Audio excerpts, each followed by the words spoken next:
Hubungan DPRD Banjarmasin dengan pemerintah kota Banjarmasin salawas 5 tahun ke belakang tentunya memiliki dinamika yang beragam. Pemerintah kota wan dewan begitu harmonis wan saling bersinergi.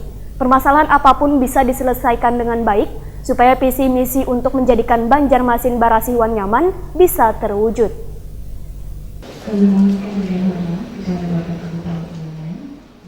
Hubungan DPRD Banjarmasin dengan pemerintah kota Banjarmasin selama 5 tahun ke belakang tentunya memiliki dinamika yang beragam. Suasana pun harus saling memahami, terutama wayah pembahasan anggaran maupun program lainnya, karena sama-sama ingin memajukan Banjarmasin walaupun dengan cara wan pemikiran yang berbeda. Hal ini berkaitan dengan habisnya jabatan masa anggota Dewan periode 2014-2019 lantaran rumah wakil rakyat di Jalan Lembung Mangkurat Banjarmasin Tengah ini akan mulai diisi oleh anggota Dewan baru mulai 9 September 2019. Ketua DPRD Banjarmasin Ananda Wetokuni Prima TV memandangkan bila hubungan antara pemerintah kota wan dewan begitu harmonis wan saling bersinergi. Hal ini dirasakan baik wayah menjadi anggota dewan dalam waktu 2,5 tahun maupun setelah menjadi ketua dewan dalam waktu 2,5 tahun berikutnya di periode 2014-2019 ini. Bahkan seberatan jadwal bisa berjalan dengan baik wan sesuai dengan peraturan Menteri Dalam Negeri. Bila pun ada permasalahan maka akan dibicarakan secara baik-baik. Ruang ketua dewan inilah, ujar politisi Partai Golkar ini, yang menjadi saksi untuk duduk bersama membicarakan setiap permasalahan yang dikeluhkan warga Seribu Sungai ini dengan memanggil wali kota maupun wakil wali kota Banjarmasin termasuk Sekda Banjarmasin. Karena Dewan Banjarmasin berkeinginan agar permasalahan apapun bisa dibicarakan wan diselesaikan dengan baik supaya visi misi wali kota wan wakil wali kota untuk menjadikan Banjarmasin Barasi wan nyaman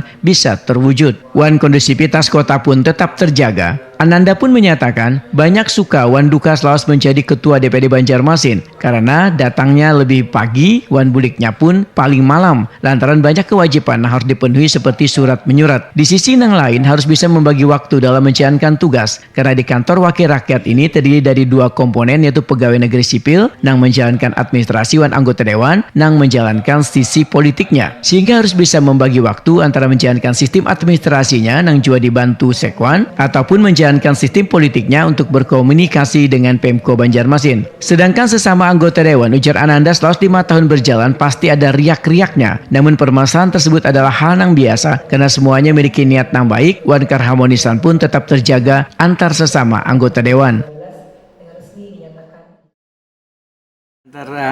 Antar anggota, saya pikir kalau di dalam proses berpolitik 5 tahun pasti ada riak-riaknya. Kayak misalnya saya pernah dilaporkan oleh anggota sendiri kan, pimpinan dilaporkan oleh anggota ke BK, kemudian kami diproses oleh BK, kemudian agak terjadi riak-riak kecil, itu bagi saya biasa.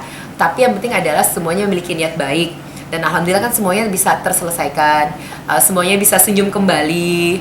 Jadi saya pikir kita yang anggota dewan pun masih belajar untuk berdemokratisasi di sini. Semakin lama kita semakin matang lah. Kedepannya gimana, Bu? Kedepannya saya berharap bahwa yang sudah dibuat pijakan oleh periode 2014-2019 yang baik itu semoga dipertahankan oleh pimpinan kedepannya, dan insya Allah saya pun akan masih berada di sini. Kemudian yang tidak baik atau yang kurang baik itu jangan sampai dilakukan kembali, karena periode 2014-2019 kita tahu bahwa DPRD Kota Banjarmasin pernah mengalami sebuah tsunami. Jadi jangan sampai kejadian itu bisa terulang kembali di periode yang depan lah. Ananda pun berharap pijakan yang baik yang sudah dibuat oleh anggota Dewan periode 2014-2019 bisa dipertahankan oleh pimpinan yang akan datang. Sedangkan hal yang kurang baik diharapkan kada akan terjadi, wan diambil hikmahnya untuk 5 tahun ke depan.